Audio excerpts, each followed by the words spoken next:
Welcome everyone tonight.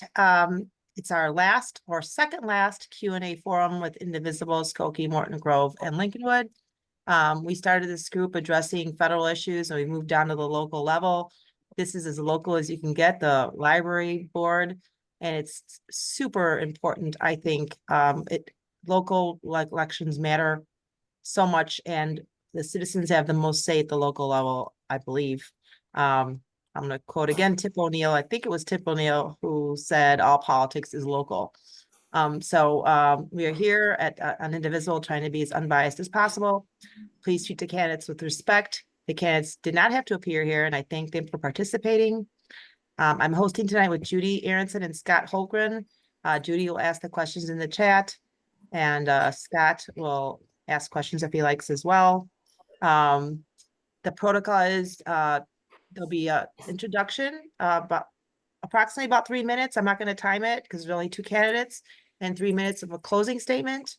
And I will start the questions first, and then if anybody listening could put the questions in that they have in the chat, that would be great. And if you are on a cell phone, your name isn't there. I guess everybody here has their name present. So I'm not going to even go into that. And so with that, I don't know who wants to go first.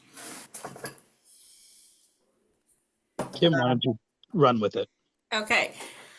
Hi, my name is Kim Moldofsky. I am a nearly lifelong resident of Morton Grove with stints during my college years living all over, returned to the area, lived in Skokie for a while, and again, eventually back to Morton Grove. I have a master's degree, a bachelor's degree in psychology, a master's in nonprofit administration. I am a published author and a community builder and a lover of libraries. I think that libraries are part of the foundation of democracy, a democratic society, and I think that libraries provide necessary and important services for the community. And as I was looking for a way to contribute to our community, I am actually on the Environmental and Natural Resources Commission, but as I was looking for other ways to serve the community, I really wanted something that focused on the soft infrastructure of the community as opposed to like the hard infrastructure of zoning and roads and fences and those kind of codes. And I really wanted to focus on an institution like the library where it really is about education and community. I've had a long day, so I'm remiss in not introducing you. I really apologize to both of you. So this is Kim Moldofsky, and the other candidate is Mohammed Azam Hussain. There's 4 candidates running. 2 are present, 3 were invited. I could not get a hold of the 4th candidate. So just saying that. And I apologize again. And Mohammed, you're up. Okay, hi. My name is Mohammed Hussain. I did put my middle name in there just because it is a super common name, even in Morton Grove. I routinely get mistaken for other Mohammed Hussains in town. So I am Mohammed Azam Hussain. I'm Cool a middle name, though. 43-year-old. Yes, thank you. I'm a property manager, which means I manage apartments, basically rental apartments throughout the North Side. I grew up in Rogers Park and then Lincolnwood. Went to college in Evanston and then traveled a little bit around the world, got married, and decided I wanted to raise a family in Morton Grove. So I've been in Morton Grove for about 15 years. I got 3 kids, and they're the major reason why I'm in Morton Grove. Great school district, friendly, diverse environment, wonderful parks, and proximity to the mosque. I am Muslim. And I got into the library board for a very specific reason, Niles Library. When I saw what happened over there, I realized how important local elections were and how important even a humble library trustee position could be. There was a vacancy and I applied for it. And there were about 20 candidates, 20 people who applied to fill this vacancy. It was in between the election cycles. And 2 of the 20 were picked, and I was lucky to be one of them. I ran for election, but I was unopposed, so that was pretty easy. And now I'm running for re-election again, but this time we've got company, so got to work a little bit harder. For me, it was really. Go ahead, Kim. Oh, no, I just wanted to mention that Mohammed and I are actually running together and supporting one another. Oh, We're not competitors. I Oh mean, we yeah, are, but we're not. Yeah. yeah. I mean, Kim's position on the issues, it just was a no-brainer. It didn't make any sense for me to be running against her because there wasn't really any ideological daylight between our positions. So it's been wonderful working with her. And the other thing for me at the library is, we lived when we first moved to Morton Grove. We lived in an apartment across the street, and my kids are basically raised in it. So we are active patrons, and so it was just it really made a lot of sense. And the librarians were encouraging that people should run who actually use the library, and we are there multiple times a week. great. So since you guys are sort of running together, if you want to have a conversation with these questions, interrupt each other, that would be fine. So I was going to ask you, Mohammed, why you were running, but you already answered that question. So, how do you see, well, you already know, but maybe I should ask Kim first. What do you think the duties of a board member, what do you do there? So the duties of the board members are mostly to um, support the staff and the executive director, and of course they report to the board, or the director reports to the board. So we provide oversight, and right now we have a really great staff. I've been talking to a lot of people around the community about what they like about the library, and I have some artwork people have made and lots of discussions. The staff is one of the things that often comes up, is how friendly and helpful the library staff is.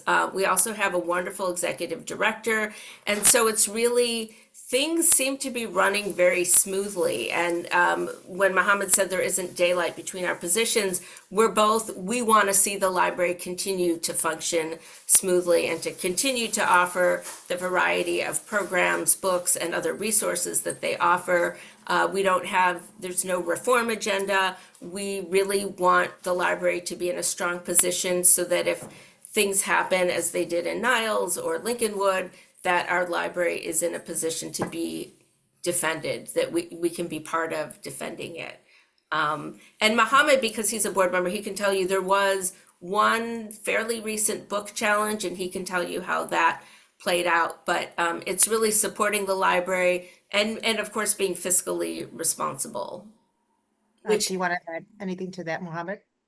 Yeah. Do you want me to? I guess I can answer that question, or I could go into the book challenge that Kim mentioned. Or well, I guess I can do both. Really for me as well. I mean, obviously, if I was running on a throw the bums out kind of platform, it would be hard to do so as an incumbent. But for me, it really is the biggest thing that we do. And I was not a this wasn't clear for me when I first joined the library board. I thought we would be involved in planning programs and events, and I realized that is definitely the purview of the librarians. I thought I'd be suggesting books all the time. I have just as much ability to suggest a book as a trustee as every other citizen of Morton Grove. So that is not what board members do. It is mostly budget and maintaining the facility, which is something I have familiarity with in my day job as a property manager. But the biggest thing that we've done over the last few years is bringing the salaries of the librarians up to par with comparably sized libraries with comparable budgets. At the time when I joined the board, our librarians were being paid below average, and which was not because anybody was anti-librarian, but the previous board members felt like during COVID, people's economic situations were so unstable, they really did not want to raise the libraries, what they call the levy. They didn't want to raise the levy at a time when people were so financially unstable. Once we got out of the pandemic, we started incrementally bringing that up. It's never popular to say our big achievement was we raised property taxes, but we did. And that was so that we could get the librarians to a position where they would feel comfortable, stable, and valued. Because we did a strategic plan last year and across the board, and it wasn't even close. The number one thing citizens of Morton Grove said they liked about the library was the staff. So if we like the staff, we've got to keep them happy. And a big part of that is giving them a fair wage. Were you going to talk about the challenge? Oh, the challenge.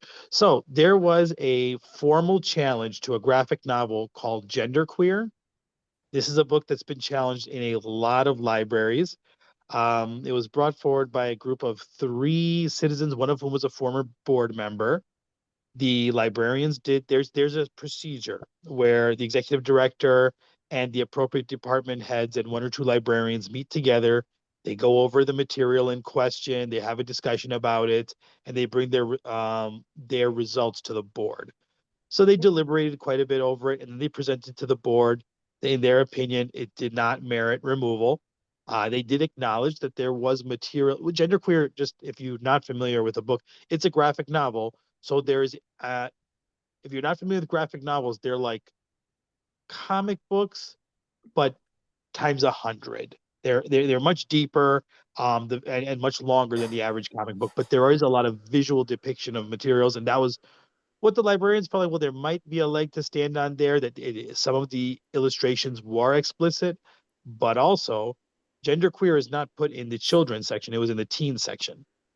And so they felt like, as explicit as it may or may not have been, it was appropriate for the teen section. The board voted unanimously in favor of what the staff had presented, and it's still accessible to all patrons. So you're just speaking about the elephant in the room, or like the number one question that everybody's asking, right? And was the question that pretty much the only question I thought, oh, I'm going to ask that and we're done, because, I had to educate myself on these questions, but about the banning books, right? And it's when you talk about, you said that you scrutinized the books. And I found that interesting because I mean, is it like what they say about pornography? You know it when you see it. What is the criteria? And do you not allow books in the library then? Well, I think if something reached the level of pornography, then, I mean, as far as I know, there is no pornography in the library. Now, it's kind of like a museum. There's no pornography in the museum, but you'll have a nude statue of somebody. It is nudity, but it's the intent, the context matters. And, there's tons of classic books that are taught in high schools all across the country that have sexual content. And so a lot of it really is based, the librarians put it into context. They look at the educational value or the merit of the item in question. And then also, I mean, if there do need to be some guardrails, does this maybe need to be bumped up to the adult section instead of being in the teen section, so on and so forth. I know that with the librarians, they were pretty unanimous. The board was unanimous, and the 3 people who challenged it did not return for a second round. So the If I- assumption is you're against book banning. Is that For me, correct? absolutely. And Okay. I've had people approach me personally. I mean, as I mentioned, I am Muslim, and Muslims do skew conservative on the LGBT issue. I had a lot of people come to me and say, "Hey, you're on the board. Can you toss these books?" I said, first, even if I wanted to, I couldn't, because as I said, the board only looks at a book once it's been already if it's gone through, if it's been challenged by a patron and then reviewed by the librarians, and it's then presented to us. So I cannot go through the stacks tossing books willy-nilly. Number one. Number two, what I tell them and I say here in the Zoom, it's a very slippery slope. And I always put it back to some of my Muslim friends. I say, hey, look, even if we could, what would you have said if they wanted to censor all the books about Islam after 9/11 or after October 7th? Tim, do you And want to add to that? I'm assuming you're the same position? Yeah, I was gonna say that really, neither one of us is coming on with an agenda to clear things out of the library, and that we both respect the director and the staff and their education and experience and their recommendations. So it's not either one of us coming in with opinions and saying this is what the library should do or not do. It's really taking in the professional opinions of the people who are currently running the library, and from what I can tell in the community, doing a pretty good job of it. I also wanted to point out, I said I wrote a book. I actually wrote, it's a graphic novel. It is a graphic novel, but it's for emerging readers, so it's not super wordy. But if you haven't seen a graphic novel, this is, it's just a comic book story, story, basically. That's a good plug. Yeah, I don't even think the library has it. I never asked them to, and it's part of a great series that I would love for the library to have, but I never filled out the paperwork, which again, anyone in the community can request a book that the library acquire a book for its collection. I don't know how many people are familiar with the Library of Things. If I could just get some I was nods. going to ask you about that question. You jumped I right to love it. the So, Library of Things. People okay, can how also do you make feel about the Library of Things? people can also make requests for that. Yeah, the Library of Things. Wait, hold on a second. So I understand there would be power tools sometimes in some of these libraries, right? And games and things that you can normally not take out, right? So I actually have Mohammed and I were going to take some pictures, and I don't know if we're still going to do it, but Well, we could try. I have a pickleball set that's part of the Library of Things. It's two paddles. I think it's two paddles and a pickleball. So anybody who doesn't have the equipment can go to the library, check this out for a week or two, and play pickleball to their heart's content. I love that it provides access to things that people might not have. I also love as someone who is an environmentalist, the environmental aspect of this, of people not having to buy things because we can share them with other community members. So, and if anyone's having a block party, they have like a giant Jenga and a couple of other games that are perfect for block parties. So again, nobody needs to go out and buy something for this once a year occasion. Everyone in the community has access to it. So you're for the Library of Things. I am very Fantastic. pro Library of Things. I would love for the Library of Things to also have an induction cooktop, which is a way of cooking using electricity. And you can get these portable cook pads. But again, if I'm a trustee, I don't have special access to say, hey, the library can do it. But when you go to the Library of Things, there's a little sign at the top of the listings that says, this is how you go about requesting items for the Library of Things. So we all have that power as community members. Okay. I know that the methodology of the Dewey Decimal System is being replaced in many places, and in some places there's a color code that they're using of readiness for reading levels and things like that. How do you feel about that? Mohammed, sorry. For me, I grew up on the Dewey Decimal System and the card catalog, and I think it was a lot of fun. It was, just a really organized way to be able to access a lot of different materials. But at the same time, I certainly don't mind. I mean, my kids now, they just punch in the title they want in the library website, and a call number comes out, and they do not think for a second about whether it's in the 200s or the 700s, or they just find their book, and they're on with it. So I think in the era of Google, where you just put something into a text box and you find it, I'm totally okay with that method of organization. In fact, in the kids section, they also have books organized by topic. So they have a kind of cubbies, and they'll be like one cubby will be fairy tales, and one cubby will be dinosaurs, and one cubby will be trucks. And so my kids didn't know anything about the Dewey Decimal System, but they knew they liked dinosaurs, and so they read every book in that dinosaur cubby. So I'm all for different ways of organizing the materials, as long as it's intuitive and makes sense to the patrons. And with the color coding system, are you, with reading levels, do you approve of that, or do you think that discourages kids from reading? I find with myself, because my kids are of different reading levels, that they don't really, even the librarians, when they recommend the books, they don't seem so hidebound to that system. The color labels are there, and actually more than the libraries, it's the schools really that kind of they grade every book with this AR rating. That seems to be much more limiting to what my kids choose to read than the color system. But my kids will go for what's interesting and what the librarians recommend. So I could not tell you that I've talked to a lot of other families about whether they find that system limiting or not, but it's definitely something I could look into. Kim, do you believe that books should be rated? Like, like how they rate movies?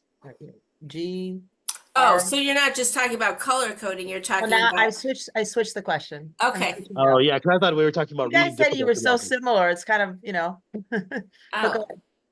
um, so, with my kids, when they were growing up, I was of the belief that all all reading was good reading, and I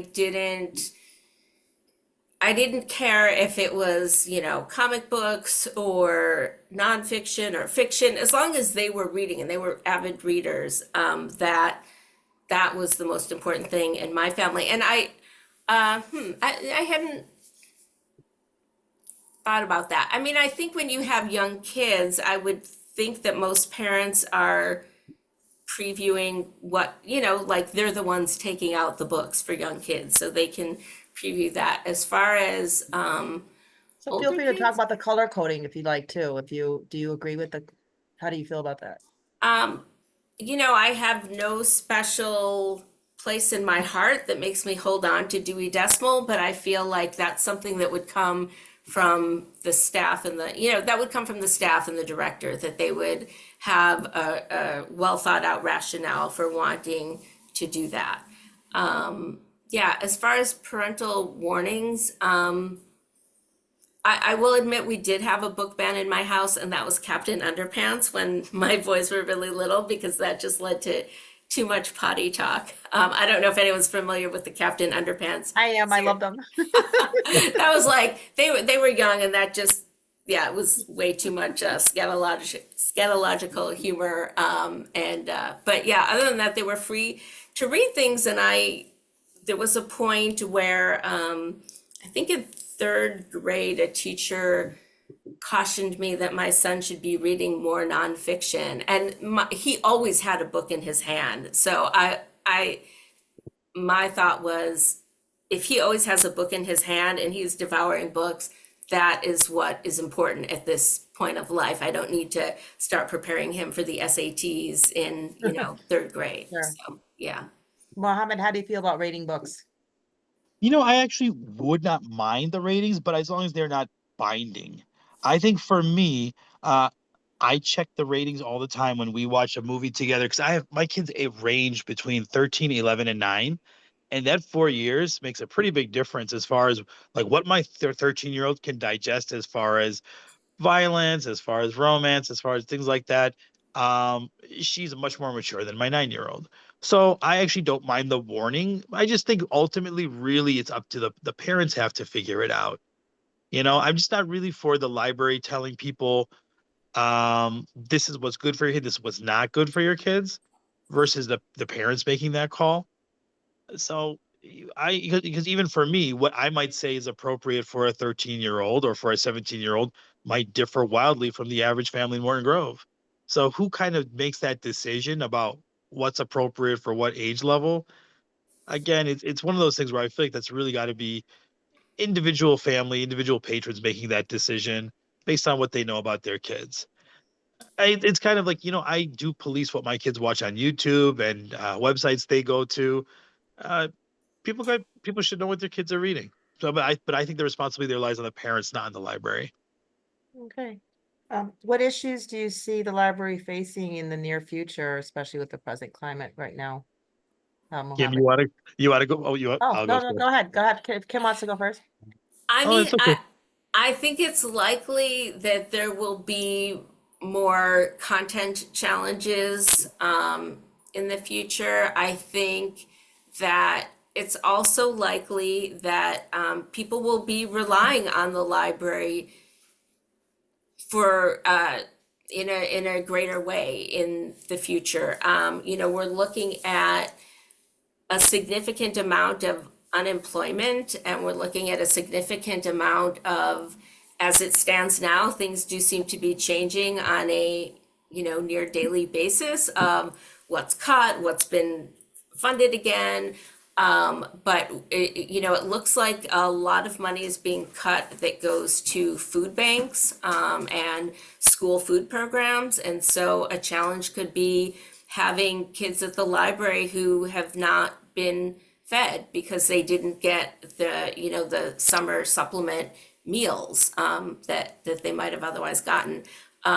So I think there are many community needs that could be coming down the pipeline. And if you talk, I don't know how closely the library currently works with the township. That would be something for me to look into.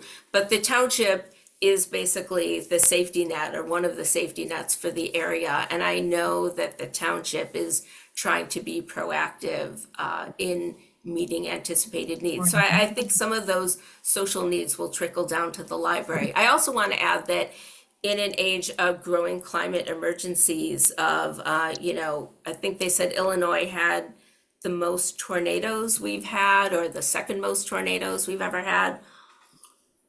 Excuse me. And the library is a place of refuge. If your power goes out, you can go to, hopefully the library's power didn't go out and you can go there. Or if it's a heat emergency day, the library is a place you can go and be in the air conditioning for a lot of hours of the day. So I think the library serves a lot of social needs. And I think that there's a good chance that we'll be seeing an increase in that in the coming months or years. So I'm going to cross that question off the list. I was going to ask you how you felt about the libraries being warming centers as we do in Skokie. Do they do that in Morton Grove? Yep. I think like the community centers and the library are, and maybe the civic center, but don't quote me on that. But we do have some, emergency shelter places. Obviously you're for it then. Yeah. Mohammed? I would definitely be for it. I know that we've had different situations before as well. I think there was one where, gosh, you remember a certain part of town did lose power for quite some time, and people were invited to come to the library. And there wasn't like a formal, there weren't meals, there wasn't like accommodation for sleep, but people could come, charge their phones, just kind of sit in the air conditioning for a while. So that was done. I wanted to respond a little bit to what you were saying about what the federal changes mean for us. And we've Sure. already seen now the librarians have put out in very discreet places information on citizenship and immigration. And it's Turn off your video. I see you're driving and I don't want you to get into an accident. So no, you're middle of- totally okay. Unfortunately, my wife is at work and I have to pick up my daughter. So, but don't worry, I'm good like this if you are. But yeah, it's something that we talked about, that the information had to be available, and also in a way where people felt like when they requested the information, they weren't identifying that they themselves were undocumented or had questionable immigration status. Because people were so paranoid that they didn't even want to come and ask a librarian the question, thinking, if I ask, that means there's something wrong with my status. So if you walk into the library, the information is set up in a very public place, but in a very discreet place too. And I mean, that was literally from the first week of the current presidential term.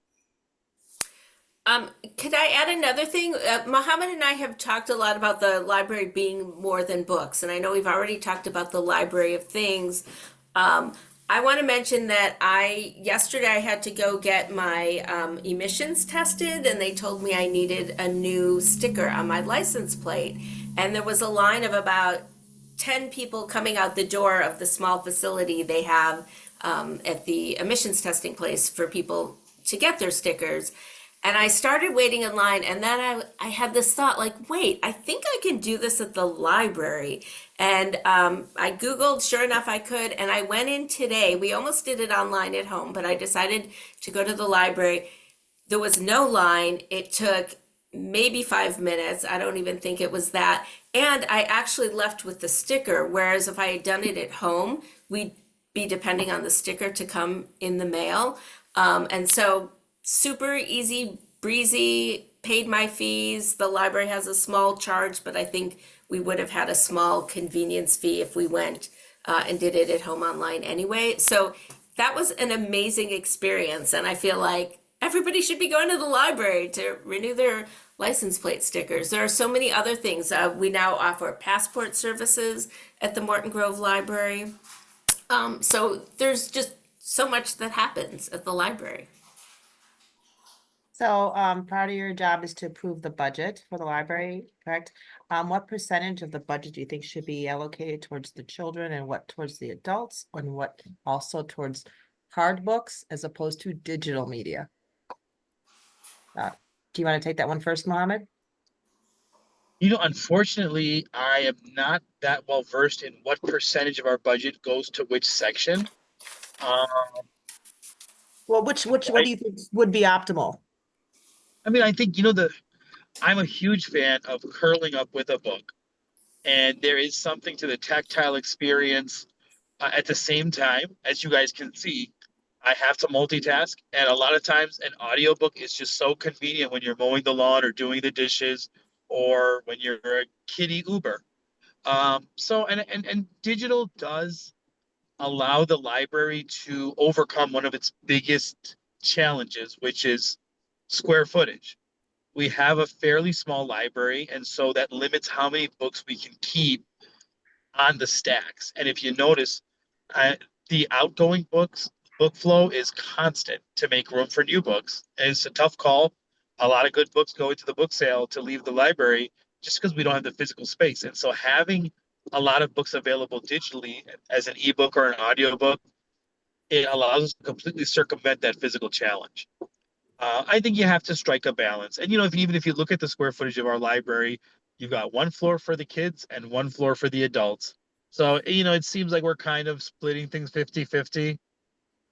And I think that's a good place to be. You can't ignore seniors. There's so many adults in the library. Even if you go in the middle of the day, there's tons of adults. And even there's actually a lot of kids even during the day because there's an increasing number of homeschoolers. So there's a lot of bases to cover. You definitely can't skew one way or the other with the budget. Okay, I think Judy, why don't you take over questions in the chat?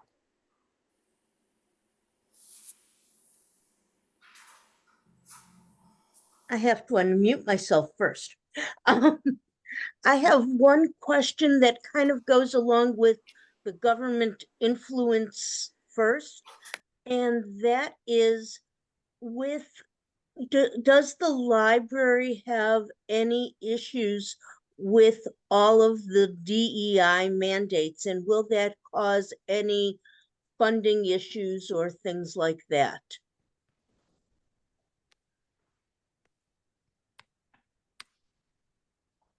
Kim, if you don't mind, I'll jump in on this question first. I don't feel like a lot of the library hiring is really based on any DEI requirements in the first place. So whether the government decides to push against DEI efforts, or I feel like Pam has done a great job of hiring more staff that reflect the diversity of the community, but also there's no one that you could point to the right wing could not always. These people are hired for their skin color, not for their competency. Every one of the new hires in the libraries is more than competent at their job, and if they come from an underrepresented minority, all the better. As far as DEI funds, the library, as far as I know, doesn't even really receive any funds from the federal government. The majority of our funding really comes from local taxpayers, and we do get some state grants. So I hate to say this about DC, but they could do whatever they want over there. I don't feel like it impacts our budget very much at all. Okay, thank you. And Kim, you're muted. Can you restate which question I'm answering? Because I got distracted by the ones in the comments and I'm not sure if.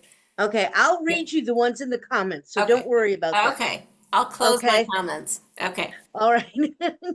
So the question was if there's anything that the library needs to be concerned about as far as funding with the DEI mandates coming down from the federal government.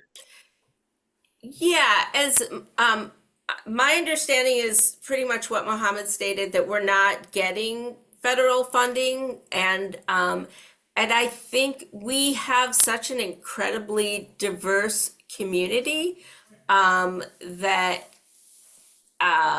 we are somewhat by definition an inclusive community. We have so many cultures and languages and backgrounds represented here that I think I think we're okay. I guess I will learn more if I am a trustee, but I think as a community, we have a lot of active people who recognize the value of diversity in our community and would like to see that continue and supported.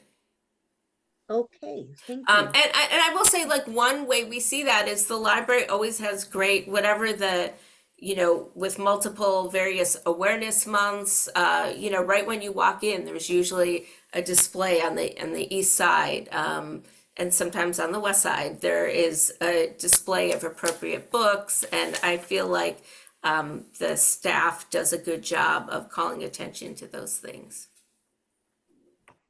Thank you. That's good to know. Okay, from John Cole, he says, I love the Morton Grove Library, its staff and programs. What can Kim and Mohammed do to attract and maintain the type of high quality staff we currently have? Yeah, I think Mohammed spoke to that earlier. One of the big things we do is making sure we're in parity with comparable libraries. Unfortunately, because we are a fairly small library, there isn't a lot of room for staff to advance. And so sometimes we lose staff members because they need to go elsewhere if they want to get to that next level. Okay, And I will Mohammed, also add that as library patrons, it's always good to let staff know how much you appreciate them, and if you've had specific interactions, writing a note to the director or showing up at one of the monthly trustee meetings and just giving a public comment about that. That's always really helpful. Same thing, if you see they're recognizing African American History Month or Black History Month or Native American History Month or, Pride Month, sending that note to let the director know or the staff know that you were really glad to see that, or maybe you found a new book because of that. That's important because there are people who maybe don't want to see those things and will complain. And so it's important that we show our support as well. thank you. Mohammed, did you want to add anything to that? Sure. I know that over the last few years, we have been very incrementally trying to reach average as far as compensation. And I think if we have an above average staff, if we have an exceptional staff, then it doesn't hurt for us to go above average on the salary as well. As long as, obviously, with keeping an eye on the budget and people's property tax burdens, I think you have to, especially in this environment where labor is so mobile. People are not stuck with the job they're in, and people do tend to keep one bag packed and one foot out the door. I don't know if we should settle with just reaching average or parity on these salaries. I think really, I agree. The notes are wonderful, and you know, very high at the library. But at the end of the day, I think really, if the salary is good, people will stay put. Unfortunately, the only other thing I can think of is what Kim mentioned was creating more middle management positions at the library, but I really don't see where those could be created currently. It would be awesome if we could create more middle management positions and then show people that they're valued by promoting them, but I just don't see where it would make sense logically in the current structure where you would put positions like that. So I think really the biggest lever we have is to keep the salary rise going. Okay, thank you. Okay, this is from Scott Holgren, and this is for both candidates. What would you change to the system to run better and smoother? So I saw that question earlier, and I kind of I'd like to toss that back to Scott and hear from him in the speaking up or in the comments about what in his mind what is better, what is a smoother process at the library, because we might have very different ideas about that. In general, I have no ideas. It's just, I come into a job or whatever, and I see things that aren't right or whatever. I'm going to do what I need to do to make them run what I would think or what I should bring up to a committee to improve on. So that is really the basis of that question. Okay. And Well, in talking with members of the community, a couple of ideas that have come up, because as I noted in the beginning, I'm not a reform candidate, but I appreciate, Scott, what you're saying, that there's always ways to improve. Some of the things I've heard from community members are a desire for more art inside the library, and I hadn't really thought about that until I heard it. And now every time I go into the library, and I've heard this from a couple of people, I'm like, oh, that wall is colorful, but nothing's on it. And so I think getting more art in the library, or returning to the types of displays they used to have in the Baxter Room that kind of ended with COVID and haven't been restated yet, maybe getting some more of those large public art displays. And people might not have a lot of exposure to art in their daily lives. And so the library is a great place to expose people. I love our special guest there, Lonnie. And another thing that has come up is maybe offering some sensory friendly hours. And I know there are some libraries near us that do that, where and this came up not as a suggestion, but as somebody telling me they had an older child who has some special needs and is very vocal, and she felt like, I asked her about her experience with the library, and she said she hadn't been there in years because her child, who's now a young adult, that he would be too loud and disruptive, and she felt uncomfortable bringing him, and that made me really sad. And so we talked about this option of perhaps having some sensory friendly hours where maybe you have some children who are less comfortable in a typical library setting, or might get glares from people. And then of course we can also talk about trying to make society, our community as a whole, be more accepting of differences, and not having to segregate, but recognizing that people come in a lot of shapes and forms and behaviors, and trying to be patient with people who are not like us. But so those are a couple of ideas.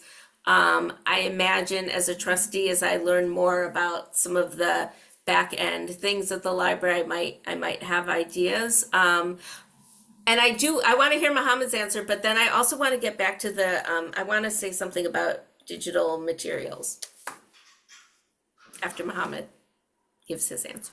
So, again, I am biased as an incumbent. I think things have run pretty smoothly, so I'm not sure if I've identified anything that I really feel like seems to be a stumbling block to any particular processes. I will say there was one thing I pushed against, was there was a discussion about how we discipline patrons, which is extremely rare. But when we have a patron who violates the code of conduct, there was a patron who got into an argument in the computer room, and she used some vulgarities and some not so nice words, and she was banned for 2 weeks. And what happened was the patron obviously disagreed, and there was some back and forth. By the time her case came before the board, the ban was already over. Long story short, I think there is some room there for that system to be improved a little bit. I think someone should have a chance, no matter how open and shut the case looks, they should have some opportunity to defend themselves a little bit before any discipline is passed down. So that might be something that I would look to improve if I'm reelected. The other thing I really feel like It's not because I think it's been a bad system, but how we get input from the community. We very formally through the strategic plan and the survey that went out before the strategic plan was created. It went out to all the households. It was online. It was via the mail. People always have the opportunity to come to the board meetings, but very few people take advantage of that. So maybe some kind of town hall meeting regarding the library, maybe incentivize it with some refreshments, maybe some focus groups, something to get input from people, especially because I'm getting a lot of input now that I'm on the campaign trail, but it shouldn't come every 4 years. It should be an ongoing conversation. And again, I think the library has done a lot to facilitate that. I just think we need to do more. Very good. Okay. Can I go back Kim, to? you said you wanted to add something. Yeah, well, two things. One is in terms of better and smoother and also budget, which, came up earlier. We have to understand that we have a very old building that is also somewhat small, and that as I talked with the director recently, over the years, there are some directors that have tried to do updates and renovations as thoughtfully as possible. Others have only looked at the bottom line and gone in as, only looking at the dollars and gone with like the cheapest option. And so the library is always the physical building is always going to be a budgetary challenge because it's old and it's got such a patchwork of repairs. And so that is something that is just kind of a fact with the space we have. But specifically on digital books, I think that digital books are a great thing and another way to get people materials that they can enjoy and learn from and benefit from. But when you buy a book that lasts, I guess it depends how popular the book is, but the book can in theory have a long shelf life, whereas the whole copyright issue and licensing on digital books is very different. And there isn't even one model, but sometimes the model is each time a person checks out that digital copy, the library pays for it. And another model is the library pays one fee, but it can only be used 50 times. And once, I'm making up the number 50, but some number of times.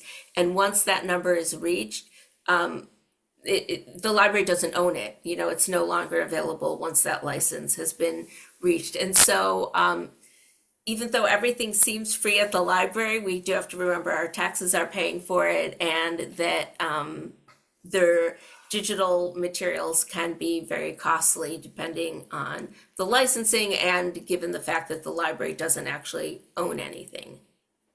Every time you take out an audiobook, you pay for it? The library pays for it every time? Again, it depends on the licensing agreement. So sometimes agreements are, sometimes the licensing agreement is a per item use, and sometimes it is a larger license that allows a certain number of uses. Okay. Good to know. And that's actually, I think that would be maybe something that would only draw a small audience of hardcore library nerds to it, but I do think it would be interesting to know more about how that plays out in Morton Grove and what kind of absolutely. licenses we're getting. It's good to know because I don't want to waste taxpayer dollars, people's money. Well, I mean, we'd be paying for books, but maybe there's more of maybe you'd feel guiltier if you downloaded an audiobook and never listened to it, I don't know. And continue to do it 2 or 3 times. I do that. Oh. I didn't get a time to finish it, so good to know. Well, Sorry. we all have to learn more about this then. Maybe that's something that I will try and educate myself how that Sorry. plays out. I know if you're on Instagram or TikTok, NPR had a really interesting TikTok or Instagram reel about this, but it wasn't something I could put in my own reels. I could only share it in stories, and so it disappeared. But it was a really brief but educational portion, content about that. Okay. I never knew that either. That's fascinating. Okay, from John Cole, what is your understanding of what caused the problems at the Niles and Lincolnwood libraries, and what can the board library do to prevent that from happening in Morton Grove? Kim, So why don't you go? I feel like Oh, with both of the libraries, there's slightly different issues. Mhm. To paint with a really broad brush, the Niles Library issue was more of a budgetary attack. I trying to find a better word than attack, but that's really what I feel like it was. And it was done from the inside by people who attempted to get into leadership, got into leadership, and were able to unfortunately be devastatingly effective in gouging the budget of the Niles Library. The Lincolnwood Library, and I know some of the people that were involved in for both of the issues actually. In Lincolnwood Library, it was more of a culture wars thing, and it was so interesting because it really made, strange bedfellows. You had very it was so interesting. You had very conservative Christians in Lincolnwood and very conservative Muslims in Lincolnwood who normally, because of the war on terror, would never have ever been at the same table, but they were united, literally meeting in each other's homes, uh, in an attempt to get rid of LGBT materials and to preemptively block LGBT activities at the library. A lot of the activities which were not even being discussed or even being put on a potential calendar, but they had seen it happen in other libraries and they were concerned that those activities might happen at Lincolnwood Library. So they tried to organize a challenge to the incumbents, and I believe they lost pretty handily. Unfortunately, I've got kind of a front row seat to both of the disputes, and neither one was pretty.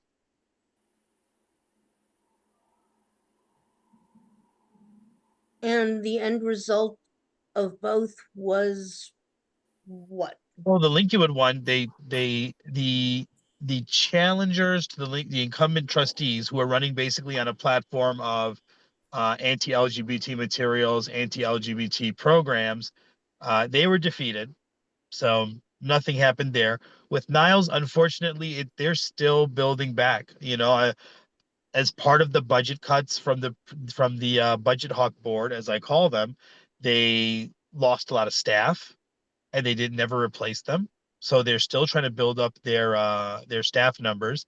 They cut hours and they're still at the reduced hours. They have not taken them back to the normal hours they had before the budget cuts. Unfortunately, Niles Library it's still going to take a little more time, and some of it unfortunately is irreparable. I mean, they lost an amazing executive director, Susan Lemke, and she works at Lincolnwood Library now. She's not coming back, so that's just that part. Unfortunately, will not get fixed. Okay. Um, from David Rosenthal, what, in your opinion, would be the appropriate response to threats from government entities to link library funding to the promotion or obstruction of specific ideas?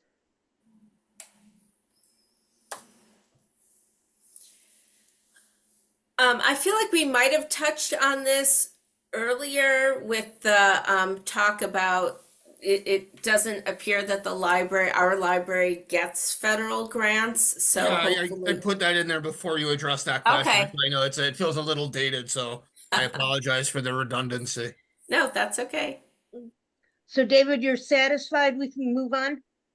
Go ahead, move on. You don't Okay. need my approval. Actually, I do want to jump in though. I mean, see, I think because the library is pretty much managed more by local and state entities, and we do live in a blue bubble. Um, it does give you a little bit of a sense of security, like we're insulated somehow. But should that change, if for some reason there was some kind of wave of anti-DEI, or I mean, it could be any other agenda, whether it was being opposed to anything addressing climate change, or even, let's say, for example, maybe there was a crew that came in and said, we don't want anything teaching evolution in the library. Um, then we have got to resist. We've got to push back unless it's an issue of where something is legislated and then the library is now breaking the law. I mean, then maybe we even look at, at that point, civil disobedience.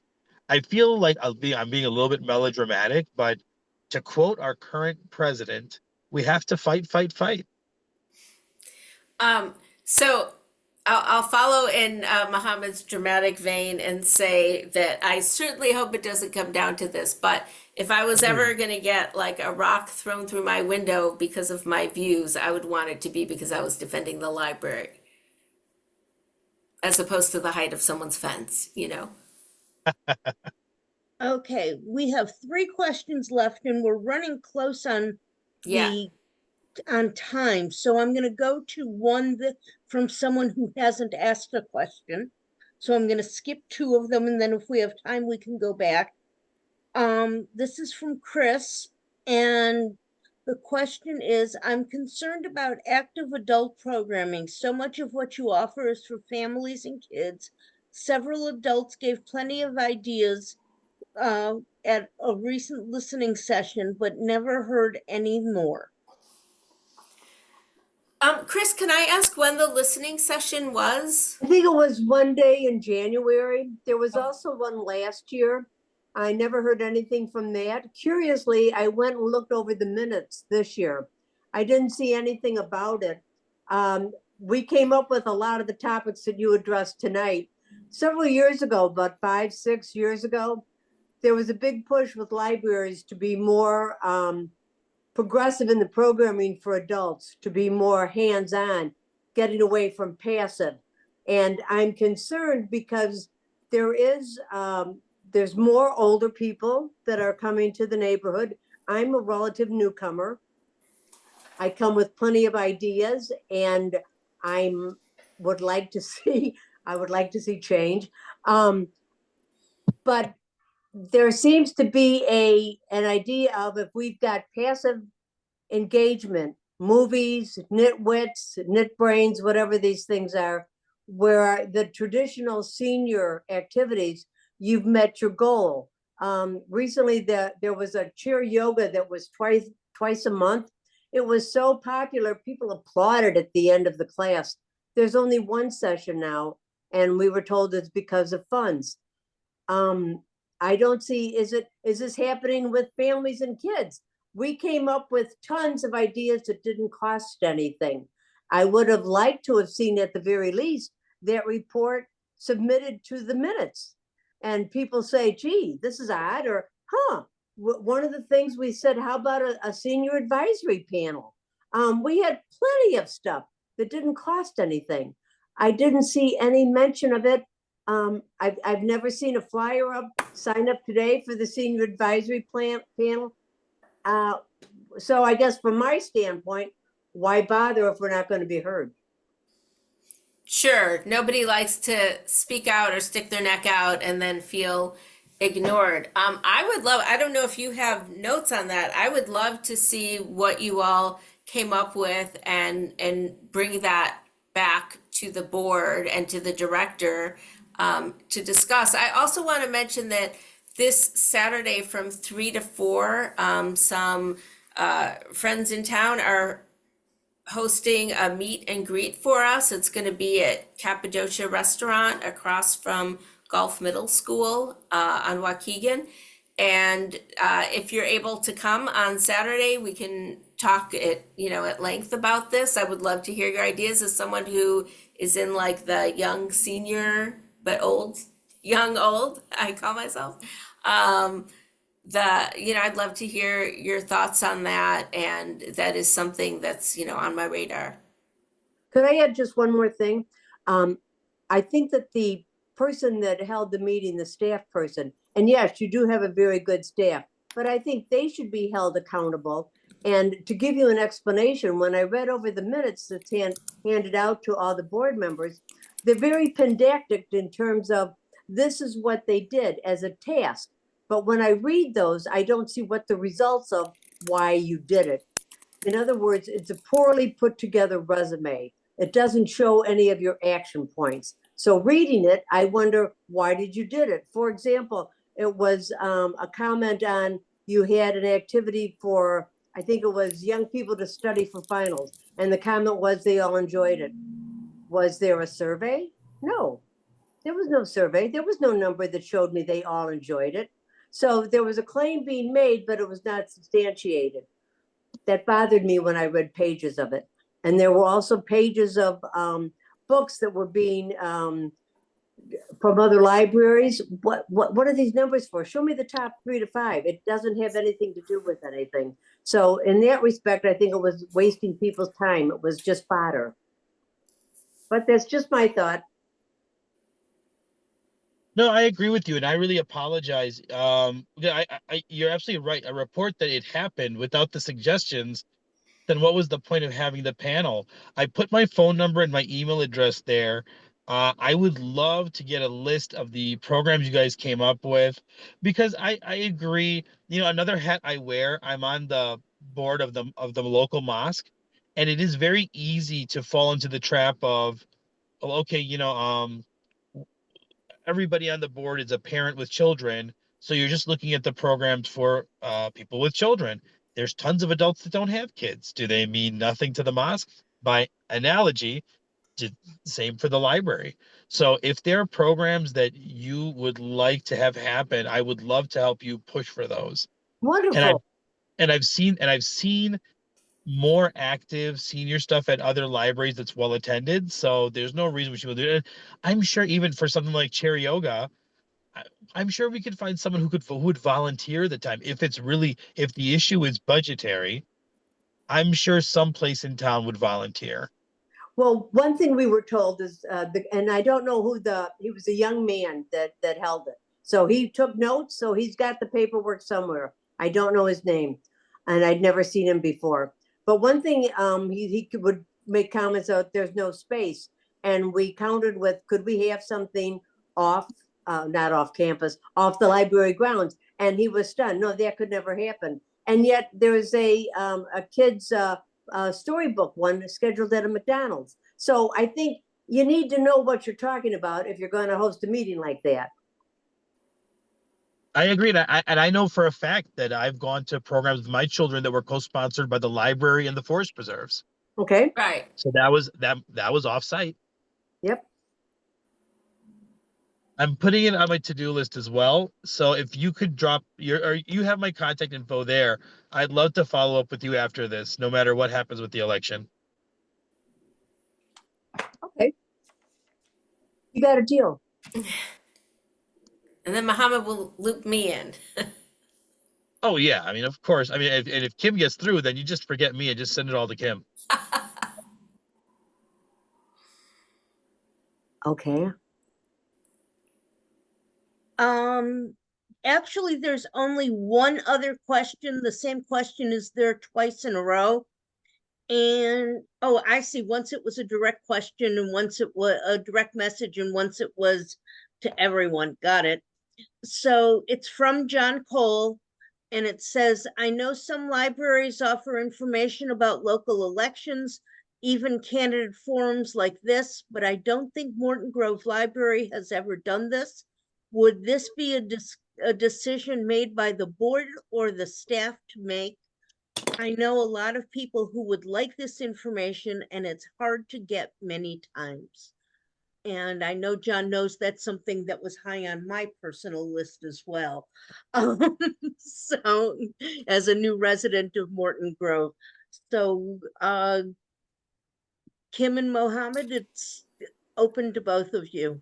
Yeah, I think that's one of those things that it seems like the library would be well suited to host something. And I think hearing from community members that they would like to see that would be important.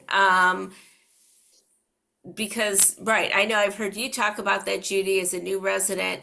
I think because we've become something of a one-horse town, a lot of things fly by the wayside, and if there's only one person running for mayor, there aren't a lot of people clamoring, or it seems like there aren't a lot of people clamoring for, for an event. If they have a choice of voting for, that person or that trustee, or simply not voting.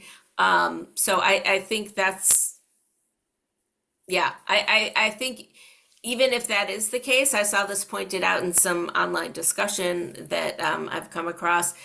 People do want to know, and they do want information, and people are feeling underinformed. And so I think the library would be a great place to host something in a nonpartisan way. Oh, it looks like we lost Mohammed. Oops.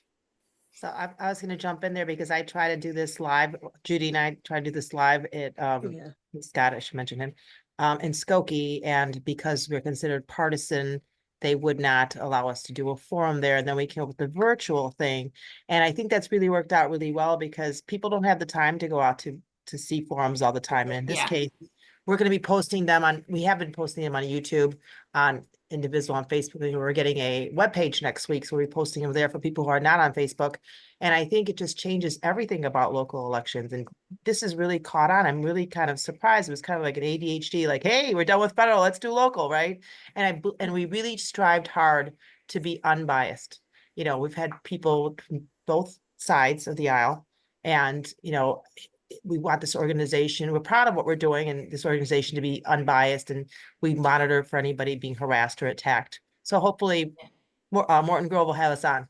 Yeah, I appreciate the fact that you offered us this opportunity. I was actually hoping to meet the people we're running against. So I was kind of disappointed that it was just us, but I appreciate the chance to meet a few new people in the community. And again, I encourage you to join us this Saturday from 3 to 4 if you're available. So you still haven't met them?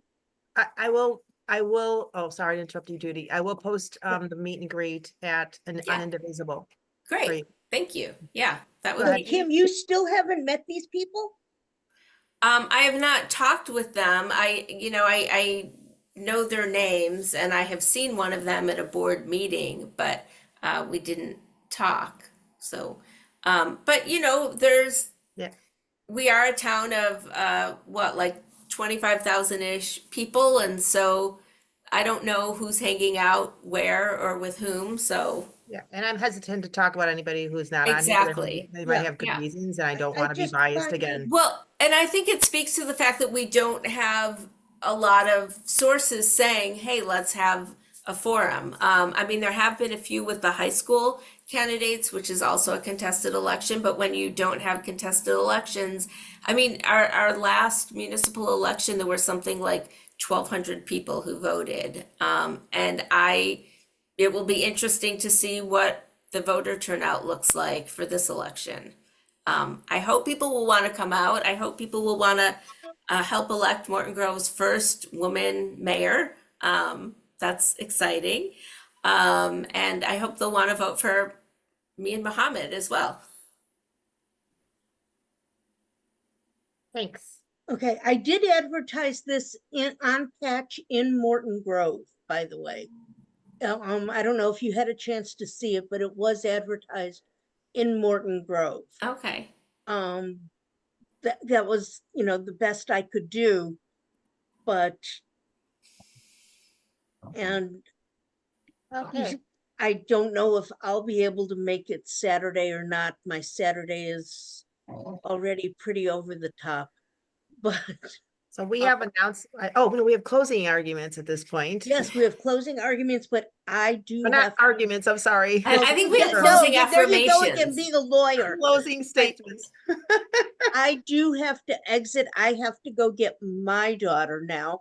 Thank you, It's my Judy. turn to Thanks drive. for all your hard work. Yes, Thanks. thank you both for being here, and thank you all. It was nice to get to see everybody. And I am gonna exit. Thank you. Thanks, Thank you, Judy. Thanks for coordinating. It's my pleasure. Is John still on the Zoom? Uh-huh. Yes. I felt bad because my signal cut out right before we got to the end of your question. I really do think that because the only really contested race in town is library board, that I think the librarians probably felt like it was a little bit of a conflict of interest potentially. Well, there's some school board races that are contested. where Oh, it's really that's hard to get that, information, like about the Parkview School. Can't get any information about the candidates. that's a very good point. I actually didn't even know there were multiple candidates until somebody asked me if they could put a lawn sign in my lawn. So that's actually a really good point. I've had trouble getting information on candidates, and I think that going forward, there should be a place besides the Board of Elections that actually, like the library would be a great place to post where everybody, is at running, what the board versus library, a list of all those people in each municipality. I mean, obviously that's would be responsible for Morton Grove, but I really feel like with the library, it's squeaky wheels get the grease, and there aren't even that many people that really provide input or feedback. So if even a handful of us, and now I'm not even talking about myself as a board member, just as a Morton Grove resident, if a couple of us and I'm not even saying make noise, just suggest that, hey, look, this is something we really need. I think they'll respond and put it together. The other thing that we can do is, the spaces in the library are available to rent out even to private groups. So we could Vision Morton Grove, or we start another group if Vision is not perceived as neutral enough or bipartisan enough. We create a group, so concerned voters of Morton Grove, book the Baxter Auditorium, and do this thing ourselves.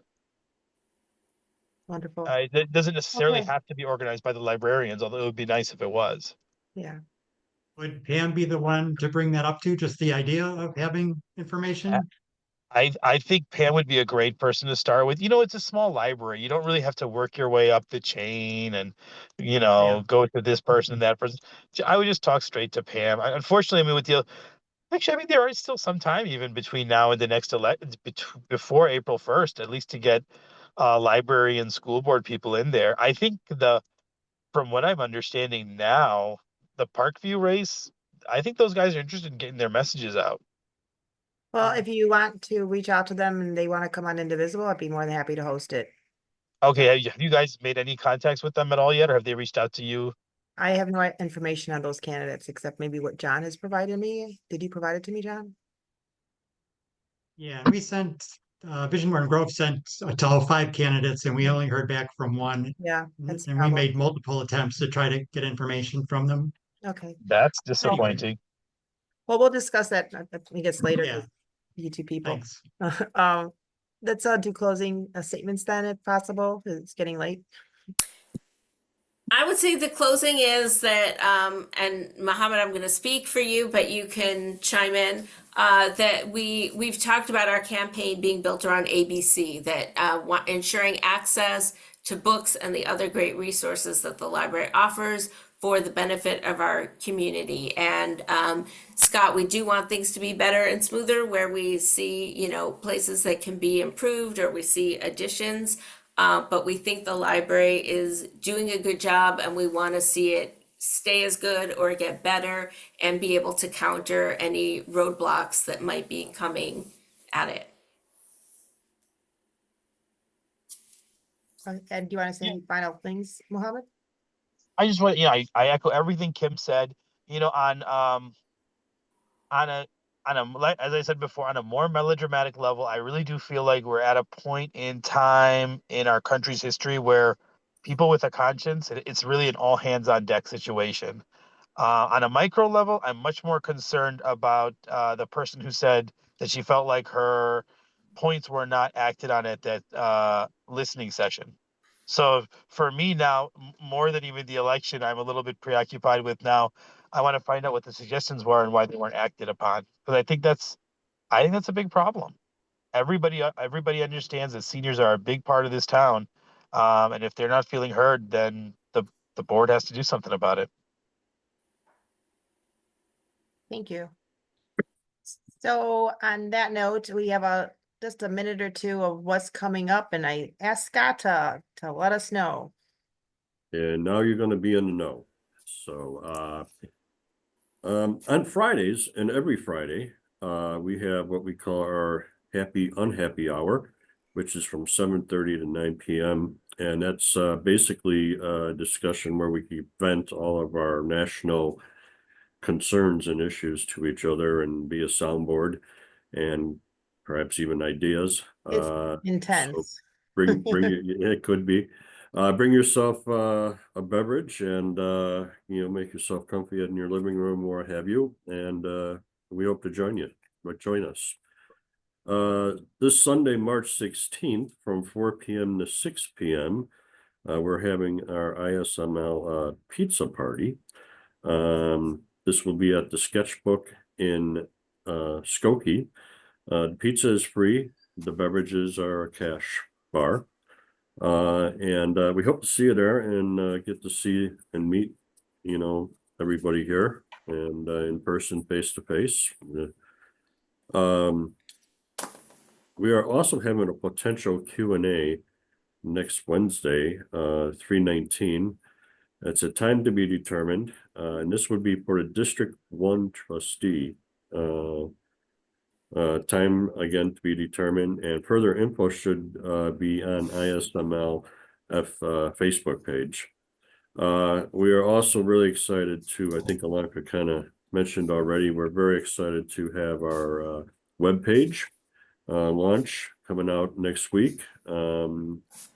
This will also be listed on the exact launch date and how to get to it on ISML Facebook page. And I think that is Book club, the book club / book study. It's like a yeah. Bible study, but it's a book study. Yes. So, Alonka, I'm going to throw this one a little Yes. bit back at you here to elaborate on that. Yeah, okay, so we're doing On Tyranny, March 23rd, and we're doing articles sometimes, or maybe even a documentary on books about the state of our present government, and we read the book and then we discuss how it relates to today, and maybe we can brainstorm some ideas together. I thought it was kind of a cool idea and seems to be catching on. So, and I think that's it. And I love the library, and I love tonight, and I love the candidates, and I learned a lot. So thank you so much for participating. And I'm really impressed with both of you. Good luck. And nice to meet you, John and Chris. And take it easy. Good Thank luck. you for this. Thank you. Thank Thank you for having this us. forum. Thanks. Yeah, thanks for doing this. I'd love, after you turn off the recording, I'd love to talk about a project I'm doing unrelated to the library, but I feel like it doesn't need to be a part of the record. Right. Stop recording.